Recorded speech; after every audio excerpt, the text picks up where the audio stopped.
All right, so it looks like 2023 is a year to pump for Reebok, and they're not looking to stop anytime soon. And today we're looking at a retro from 1990, the Reebok Pump Twilight Zone, with a little bit of a twist. Let's get into it.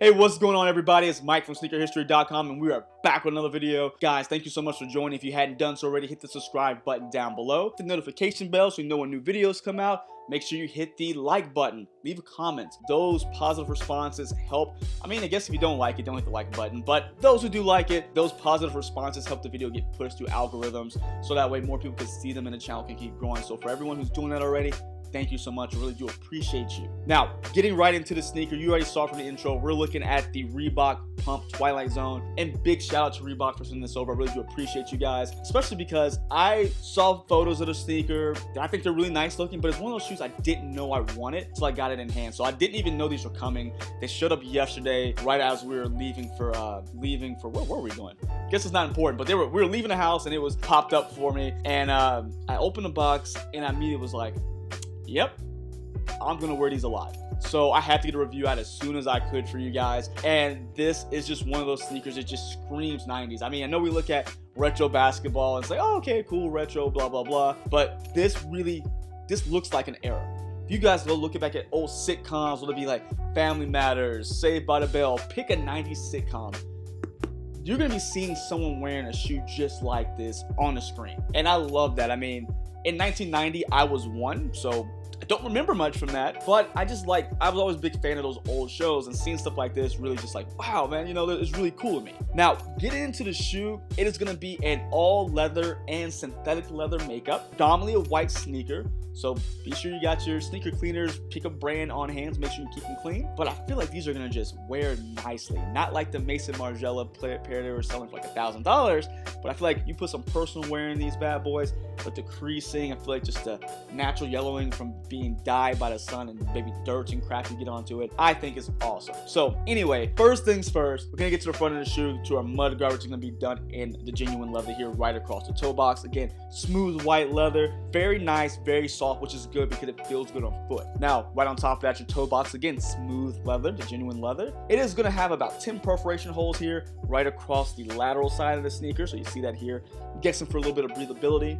I think with a full leather shoe like this, probably some more ventilation would be helpful, but again, it still looks good, so I'm not hooping in these at all. These are just casual wear. Now from there, we're gonna have a lot of different paneling on here, which I like because it gives the sneaker a lot of depth, a lot of things going on, but not too much to make it just too busy. So you guys understand what I'm saying here. Now we have our paneling, so we had our mud guard, but right under that, you have another panel right behind it, giving it just some more depth. That is going to be that genuine leather here, both on the lateral and the medial side. As we work our way up to the laces and eyelets, we're going to have this synthetic leather tongue.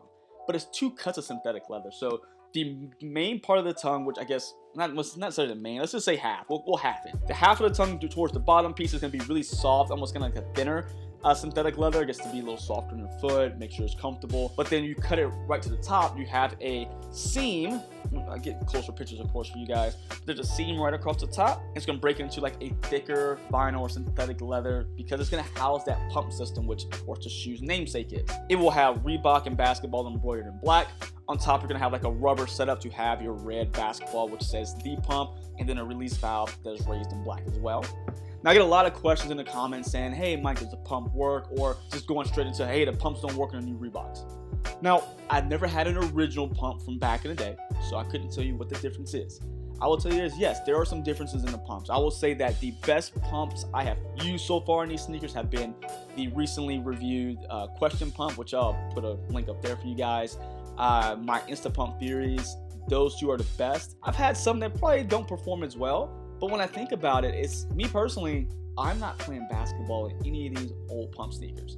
Understand the nostalgia from someone who has used them before and like, I want it to be perfect, but also understand 30 plus years have gone, they've changed materials, so things just change. I understand what you want, and I understand that, you know, things change, so I'm kind of in the middle.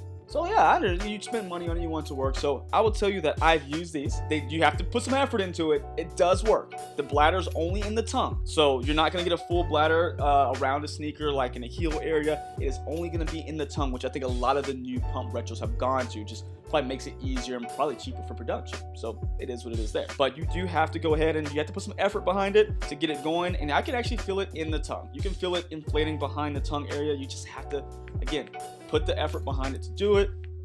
As I'm talking to you guys, again, I'm not pumping these sneakers up when I put them on. And because, you know why? The tongue is already wrapped. It almost has like a burrito style tongue to where it secures your foot. And what are you doing in these things to pump them up? Again, understand the nostalgia piece and want it to work in just this fantastic way. It does work. If you want it, you're gonna have to work for it a little bit. But either way, I think it's a dope shoe. And as I'm talking again, it is inflated. I don't know if you guys can hear this. I put it right next to the microphone so you can hear the air release. I don't know if you could or not, but there was an air release, so they did fill up. It does fill up pretty well. Now, as we get to the laces, it's a flat white lace here. No other laces in the box. These are perfect for what it is. You don't need to change them at all unless you just like to have that black lace or maybe that neon cherry, which is going to be the pop of this sneaker. Now, what I've noticed, and I was going through all the pump sneakers I have, they all have like these plastic cages around the side. Is that just me?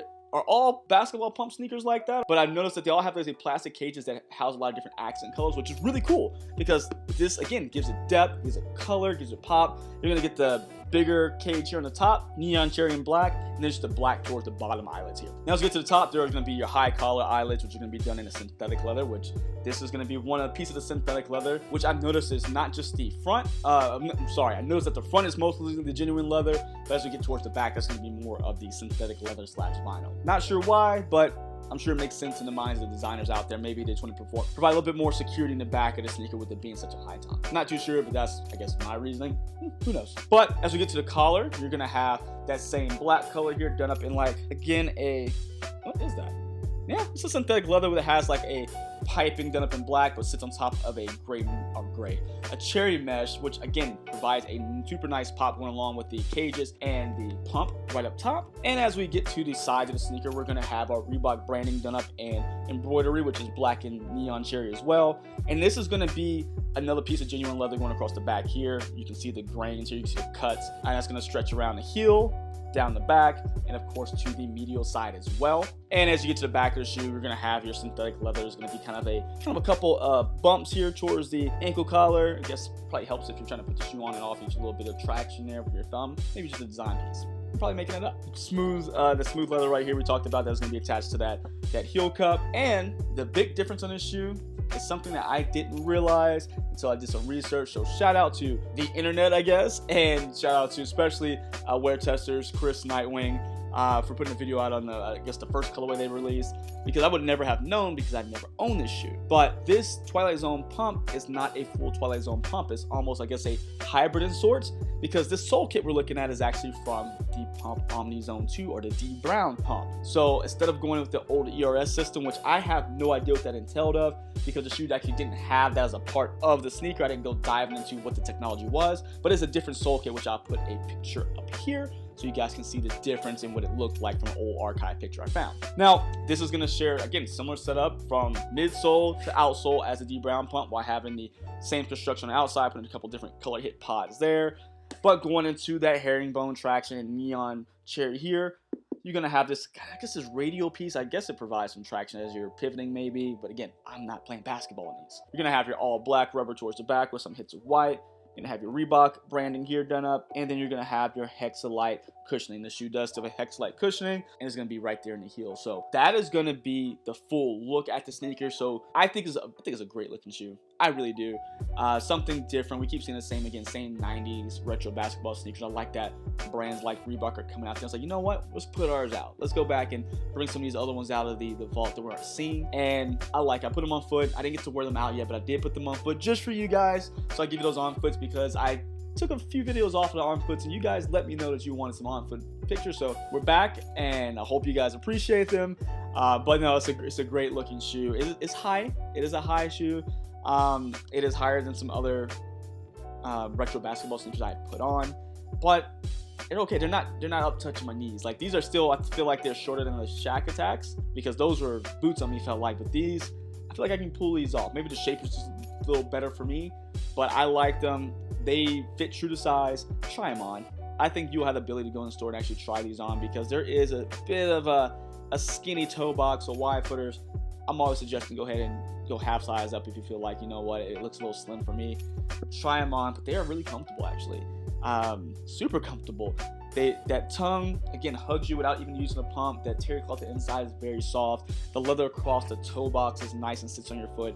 So I say go in, and if you like these, snag a pair. I think they're still available on the Reebok website. A little pricey, but what isn't lately? These are 170 bucks, which is pretty much on par with any other brand's retro basketball high tops at least. So try them out. I think you guys will enjoy this, especially because you're probably getting better materials than you're getting on any other brand's basketball retros as well. But this is a great shoe. You guys let me know what you think about it. Do you like it? Do you not like it? Do you already have a pair? Do you have an original pair? If you have an original pair with the different sole kit, let me know. I'd love to see some more pictures on that one. But I just really, again, Reebok, I appreciate you guys for sending this over. Didn't know I needed this in rotation, so you guys sent it my way. And for all you guys out there watching, I appreciate you. This has just been a really fantastic year for the channel.